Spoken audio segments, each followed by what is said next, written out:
നടൻ കൃഷ്ണകുമാർ ഹൻസികയുടെ വിഷയത്തിൽ, അതായത് ഏറ്റവും താഴെയുള്ള മകളുടെ വിഷയത്തിൽ, സബ്സ്ക്രിപ്ഷൻ വിഷയത്തിൽ ഒന്നും വേണ്ടിയിട്ടില്ല. അതുപോലെ തന്നെ ദിയ കൃഷ്ണ പറഞ്ഞ ആ മദേഴ്സ് ഡേയിൽ പറഞ്ഞ ആ വാക്കിനും ഒരു മറുപടിയും തന്നിട്ടില്ല. കാരണം എന്നതറിയോ? അതിനുള്ള മറുപടികളൊക്കെ അദ്ദേഹം ഓൾറെഡി അയാളുടെ പഴയ വീഡിയോയിൽ പറഞ്ഞിട്ടുണ്ട്. സംശയമുള്ള ആളുകളൊന്ന് കേട്ടോക്കെ. ഞാൻ മരിച്ചു പോയി കഴിഞ്ഞാൽ അവരെങ്ങനെ ജീവിക്കും? എനിക്ക് നിയന്ത്രിക്കാൻ പറ്റൂ? ഇല്ല. അപ്പൊ ഇപ്പോഴേ എന്ത് ചെയ്യുക? അവർ പോകുന്ന വഴിയാണ് ശരിയായ വഴി. അവരുടെ കൂടെ നിന്ന് അവരുമായിട്ട് സഹകരിച്ച് സന്തോഷത്തിൽ പോകണം എന്ന് മനസ്സ് പാകപ്പെട്ടു വന്നിരിക്കുന്നൊരു പ്രായമാണ്. പാവം മനുഷ്യൻ ഓൾറെഡി പാകപ്പെടുത്തി കഴിഞ്ഞു. ഞാൻ മരിച്ചു കഴിഞ്ഞാൽ മക്കൾ എന്ത് ചെയ്യുന്നൊരു പിടുത്തൂല്ല. അപ്പൊ അവര് പോകുന്ന ആ വഴിയിലോട്ട് തെളിച്ചോടത്തേക്ക് പോകുന്നില്ലെങ്കിൽ പോണോടത്ത് തെളിക്കാന്നുള്ള പരിപാടി. അപ്പൊ പിന്നെ ഇതൊക്കെ ചെയ്യൂലേ?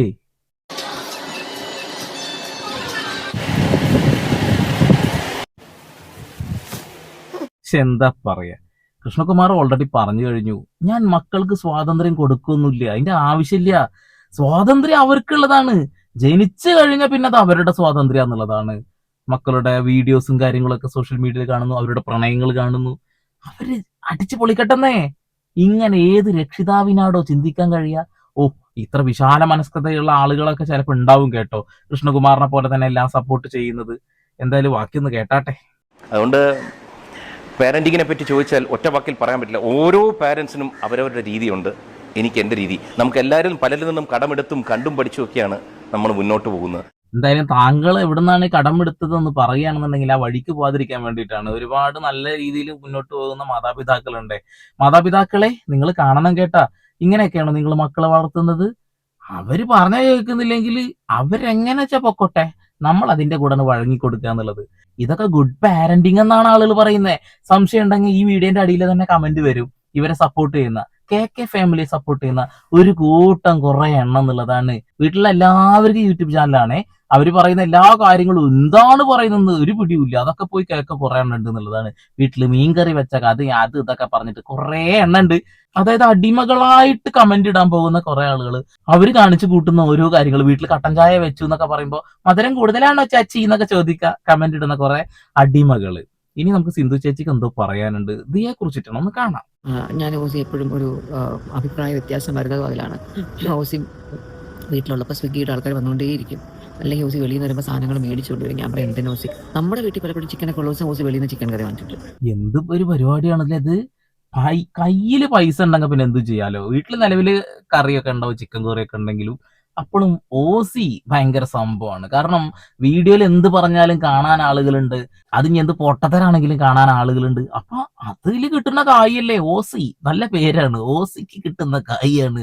വലിയ പണിയൊന്നുമില്ല. വെറുതെ അങ്ങോട്ടും കൊണ്ട് നടക്കുമ്പോ എന്തെങ്കിലുമൊക്കെ പറഞ്ഞാൽ അത് കാണാൻ ആളുകൾ. നമ്മൾ പല ഇൻഫർമേറ്റീവ് കാര്യങ്ങൾ കൊണ്ടുവന്നാല കാണാനൊരു മനുഷ്യന്മാരും ഉണ്ടാവില്ല. അപ്പൊ ഇങ്ങനെയുള്ള കാര്യങ്ങൾ എടുത്ത് നമ്മൾ റിയാക്ട് ചെയ്യും, അത്ര തന്നെ. അപ്പൊ വീട്ടില് കറി ഉണ്ടെന്നുണ്ടെങ്കിലും കൂട്ടത്തില് മറ്റുള്ള കറികൾ എന്തൊക്കെ, എന്തായാലും ഇത് മുഴുവനായിട്ടൊന്ന് കേൾക്കണം കേട്ടോ. അതിന് ശേഷം ഒരു സാധനം കാണിച്ചു തരാണ്ട്. ഞാൻ ഓസി എപ്പോഴും ഒരു അഭിപ്രായ വ്യത്യാസം വരുന്നതും അതിലാണ്. ഓസി വീട്ടിലുള്ളപ്പോൾ സ്വിഗ്ഗിയുടെ ആൾക്കാർ വന്നുകൊണ്ടേയിരിക്കും. അല്ലെങ്കിൽ ഓസി വെളിയിൽ നിന്ന് വരുമ്പോൾ സാധനങ്ങൾ മേടിച്ചുകൊണ്ട് വരും. ഞാൻ പറയും എന്തിനാ ഓസി? നമ്മുടെ വീട്ടിൽ പലപ്പോഴും ചിക്കനൊക്കെ ഉള്ള ദിവസം ഓസി വെളിയിൽ നിന്ന് ചിക്കൻ കറി വാങ്ങിച്ചിട്ട്. എന്താ ഓസി ഇങ്ങനെ ചെയ്തെന്ന് ചോദിക്കുമ്പോൾ ഓസി ഞാൻ അറിയില്ല. പണ്ട് ഓസി മറ്റേ ഈ സ്വിഗ്ഗിയിലൊക്കെ ഓർഡർ ചെയ്യുമ്പോൾ ഓസി സാമ്പാർ വരെ ഓർഡർ ചെയ്യും. എൻ്റെ ഓസി അവിടെ നിന്ന് ആദ്യം ഫിഷ് ഫ്രൈ ഓർഡർ ചെയ്യും. കുറേ കഴിയുമ്പോൾ ഇവിടെ സാമ്പാറുണ്ടോ? ഇല്ല, ഇന്ന് സാമ്പാറില്ല. ആണോ? ഉടനെ അവിടെ നിന്ന് അടുത്ത സാമ്പാർ ഓർഡർ ചെയ്യും. അപ്പോൾ ഓസിയുടെ ഭക്ഷണങ്ങൾ നമുക്കിങ്ങനെ വരുന്നത് പലരായിട്ടാണ് കൊണ്ടുവരുന്നത്. ഒരു സ്വിഗ്ഗിയുടെ ആളായിരിക്കില്ല. പല ഹോട്ടലിൽ പലത്. ഒരിടത്ത് മീൻ ഫ്രൈ, ഒരിടത്ത് സാമ്പാർ, ഒരിടത്ത് ചോറ്. അവിടെ എന്നിട്ട് നമ്മൾ വീട്ടിൽ ചോറ് ചെയ്താൽ എനിക്കിന്ന് ചുമന്ന ചോറ് കഴിക്കാനൊരു മൂഡ്, അത് ഓർഡർ ചെയ്യും. അപ്പോൾ ചോറ് വരും. അപ്പോൾ ഓസി അപ്പച്ചേട്ട് എന്നോട് ഗുസ്തിയായിരിക്കും. ഓസി ഇതുപോലെ പുറത്തുനിന്ന് ഒത്തിരി ഫുഡ് ഓർഡർ ചെയ്യുമ്പോൾ എന്തല്ലേ മക്കളുടെ ഒക്കെ ഒരു അവസ്ഥ ആലോചിച്ചൊക്കെ. വീട്ടില് നിലവിൽ കറി ഉണ്ടെന്നുണ്ടെങ്കിൽ കയ്യിൽ പൈസ ഉണ്ടെങ്കിൽ ഒന്നും കുഴപ്പമില്ല കേട്ടോ. നമ്മുടെ വീട്ടിലൊക്കെ നമ്മുടെ പെങ്ങന്മാരുടെ ഒക്കെ കുഞ്ഞുങ്ങൾ ഭക്ഷണം കഴിക്കുന്ന സമയത്ത് ഒരു വറ്റ് നിലത്ത് വീണ് കഴിഞ്ഞാൽ നമ്മൾ എന്ത് പറയും?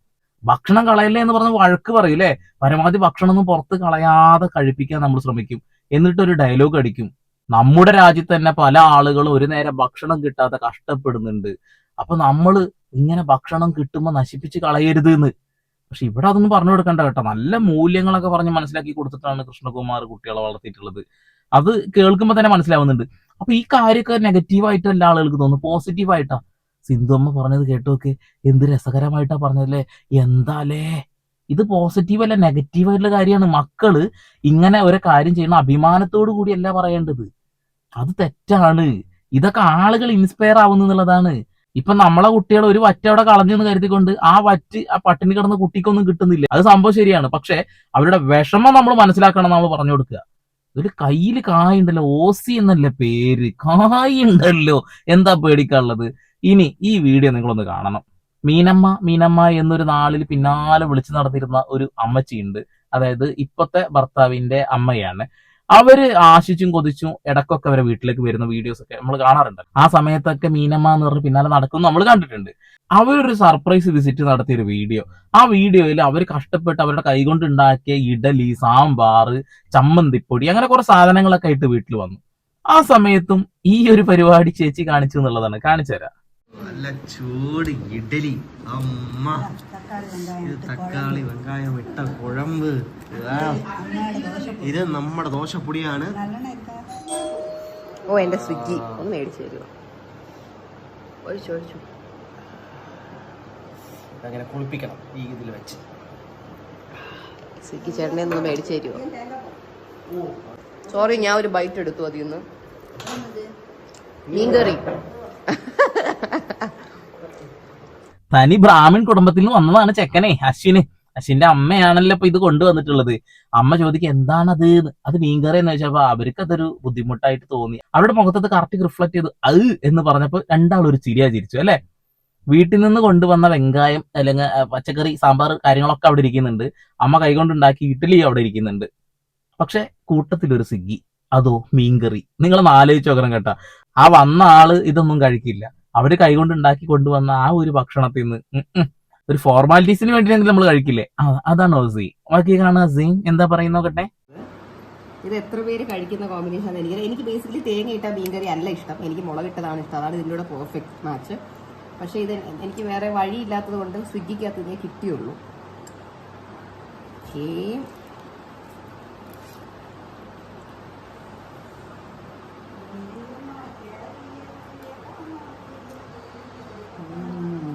കൊള്ളാം, മീൻകറി കൊള്ളാം. അങ്ങനെ പറഞ്ഞേ പറ്റൂ. ആക്ച്വലി കൊള്ളാം, ഇഷ്ടപ്പെട്ടു. ആ കൊണ്ടുവന്ന ഇഡലി കൊള്ളാന്നല്ല പറഞ്ഞത്, കൈകൊണ്ട് അമ്മച്ചി ഉണ്ടാക്കി കൊണ്ടുവന്നിട്ട് അത് കൊള്ളാന്നല്ല പറഞ്ഞിട്ടുള്ളത്. സ്വിഗ്ഗിയിൽ ഓർഡർ ചെയ്തിട്ടുള്ള ആ ചമ്മന്തി പോലത്തെ മീൻകറി കൊള്ളാം എന്നാ പറഞ്ഞത്. കൊള്ളാം, അടിപൊളി, നല്ല ഡയലോഗ് ആയിട്ടുണ്ട്. എന്തുവാടേ എന്തുവാ. അടുത്ത സീനൊന്ന് കാണ്. ഇഡലിയും മീൻ കറിയും സാപ്പിടുകയാ. ട്രൈ ചെയ്തു. അമ്മയോടൊന്ന് ചോദിക്കും മോനെ, മീൻകറി കൂട്ടി ഇഡ്ഡലി കഴിക്കട്ടെ എന്ന് ചോദിക്കുന്ന പറഞ്ഞപ്പോ അമ്മ പറഞ്ഞെന്താ എന്നാ. പക്ഷെ എന്ത് ചെയ്യാനാണ്, നമ്മൾ വീട്ടിൽ നിന്ന് നല്ല സംസ്കാരമൊക്കെ പഠിപ്പിച്ചു വിട്ടത് കൊണ്ട് തന്നെ നമ്മൾ ആ മീൻകറി കൂട്ടി ഒറ്റ അടി അടിച്ചു എന്നുള്ളതാണ്.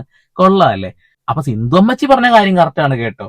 വീട്ടിൽ ഫുഡ് ഉണ്ടെന്നുണ്ടെങ്കിലും പുറത്തുനിന്ന് ഓർഡർ ചെയ്ത് കഴിക്കുക, അതൊക്കെ നിങ്ങളുടെ താല്പര്യമാണ്. പക്ഷെ സോഷ്യൽ മീഡിയയിൽ കൊണ്ടുവന്നിട്ട് നമ്മളെടുത്ത് റിയാക്ട് ചെയ്യില്ലേ?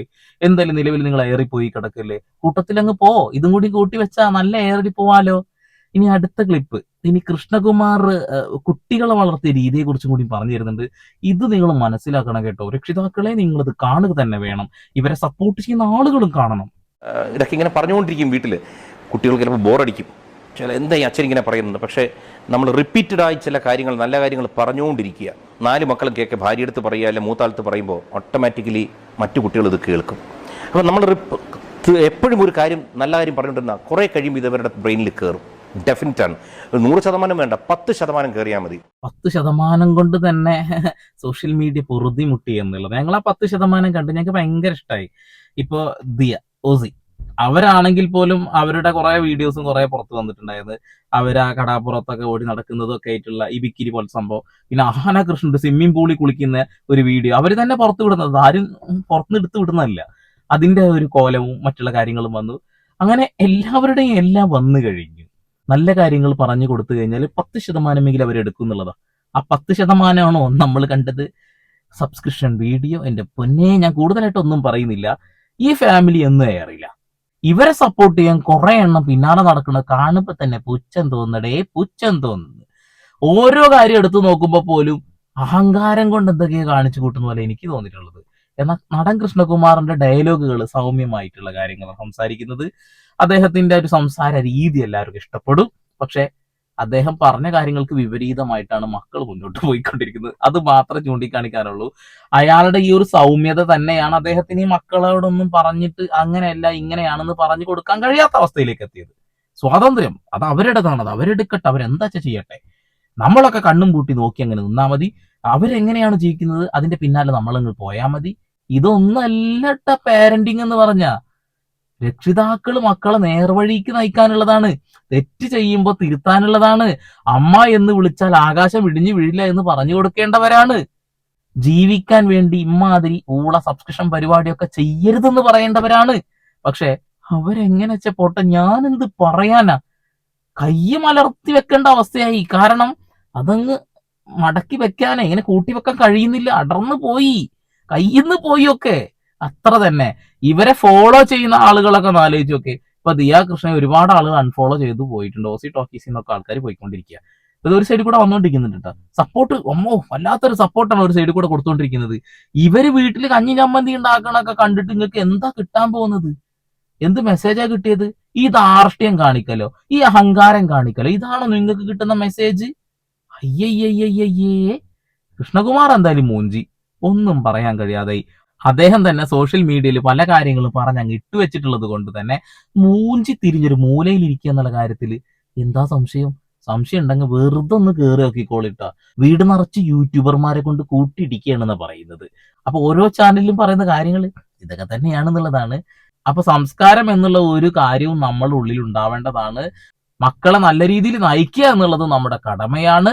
ഇതൊക്കെ ഒന്ന് ചൂണ്ടിക്കാണിക്കാൻ വേണ്ടി മാത്രമായിട്ട് ഈ വീഡിയോ. ഇനിയും ഉണ്ട്. അഹങ്കാരത്തിന്റെ അങ്ങ് മൂർധാവിലേക്ക് കയറി അങ്ങ് ആകാശത്ത് പടർന്ന് പന്തലിച്ച് നിൽക്കുന്ന കുറെ കണ്ടന്റ് വേണമെങ്കിൽ തരാൻ പറ്റും. ഈ അഹങ്കാര ധ്വനി ഇഷ്ടം പോലെ കിടക്കുന്നുണ്ട്. പാവം പയ്യൻ ഒന്നും അറിയാതെ ഒരു മൂലയിൽ നിൽക്കുന്നു. കാമുകന്മാരെ കുറിച്ച് പറയുന്ന കുറെ കാര്യങ്ങളുണ്ട്. അതേപോലെ തന്നെ എക്സ് കാമുകനുമായിട്ടുള്ള കുറച്ച് വീഡിയോസും മറ്റുള്ള സംഭവങ്ങളുണ്ട്. ഞാനത് കൊണ്ടുവരുന്നില്ല. തൽക്കാലം ഇതവിടെ നിൽക്കട്ടെ. അപ്പൊ മക്കളെ വളർത്തുമ്പോൾ എല്ലാവരും ശ്രദ്ധിക്കണം. ഒരു 18 വയസ്സ് വരെയെങ്കിലും നിങ്ങൾ നല്ലത് പറഞ്ഞ് മനസ്സിലാക്കി കൊടുക്കുക. ഇന്ന സംഭവങ്ങൾ ചെയ്യുന്നത് ഊളത്തരാണെന്ന് പറഞ്ഞ് മനസ്സിലാക്കി കൊടുക്കുക. പിന്നെ ബിക്കിനിയൊക്കെ പ്രോത്സാഹിപ്പിക്കുന്ന രക്ഷിതാക്കൾ ഉണ്ടാവുമായിരിക്കാം. എന്നെ കൊണ്ട് അതിനൊന്നും കഴിയില്ല കേട്ടോ. ഞാനൊരു സാധാരണക്കാരനാണ്. നമ്മുടെ മക്കളൊക്കെ ഇങ്ങനെ ആയിപ്പോയി കഴിഞ്ഞാൽ തന്നെ ഭയങ്കര വിഷമമായിട്ട് തോന്നുന്നൊരു മനുഷ്യനാണ് ഞാൻ. സാധാരണക്കാരനായതുകൊണ്ടാകാട്ടോ. ചിലപ്പോൾ പണം കൂടുമ്പോ തുണിയുടെ അളവ് കുറയ്ക്കുന്ന ഒരു സമ്പ്രദായം ഉണ്ടല്ലോ, അവർക്ക് അല്പം ഇതൊക്കെ വലിയ സംഭവമായിട്ട് തോന്നുന്നുണ്ടാവും. എന്റെ ഒരു അഭിപ്രായത്തിൽ ഇതൊക്കെ പറ്റ ഊളത്തരാണ് എന്നുള്ളതാ. നിങ്ങളുടെ അഭിപ്രായം കൂടി ഒന്ന് രേഖപ്പെടുത്തുക. അപ്പൊ വീണ്ടും വരെ പുതിയ വാർത്താ വിശേഷങ്ങളുമായി സന്ദീപ് എടപ്പാൾ സൈനിങ് ഓഫ്.